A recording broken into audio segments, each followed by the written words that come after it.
Ikaw, huwag kang sasabay sa taong ligaw ang landas. Kung magkagayon, pareho kayong maliligaw. Kaya nga diba, mahiya naman kayo. Mahiya kayo. Ang titigas ng mukha nyo. Diba? Soli nyo yung pera. Dahil kahit saan kayo magpunta, malis man kayo sa Pilipinas, saan man dako kayo magpunta ng mundo, makukuha kayo. Dahil wala na naniniwala sa inyo.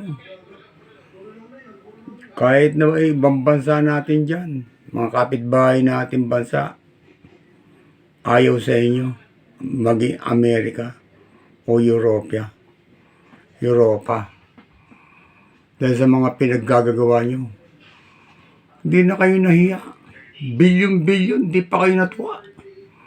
Lalo na itong mga supporter. Itong mga pinagtatakpan yung mga alipores na magnanakaw.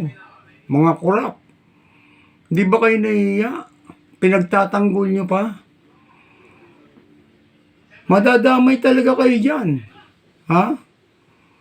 Hindi nyo maliligtasan yan. Grabe kayo. Di na kayo nahiya sa kapitbahay nyo. Sa mga pamilya nyo. Mga anak nyo. Nagsalita na si Saldico. Sinabi na ang totoo. Naniniwala kami. Dahil pare-pareho naman ang sinasabi nila. Walang iba. Yung mga congressman, tinago nyo na. Ha? Yung mga congressman na nagnakaw, itinuro na ng mga kontraktor. Ha? DPWH, tinuro na rin nila yung mga congressman.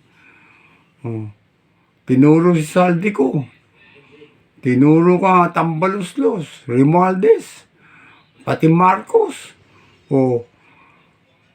Pinagtatakpan yung pilit. Lumabas pa yung isang sundalo na nagpatunay din. Nakasama siya sa nagdi-deliver ng pera. Nagagalit kayo? Gusto nyo pahuli? Gusto nyo ipapatay? Ha?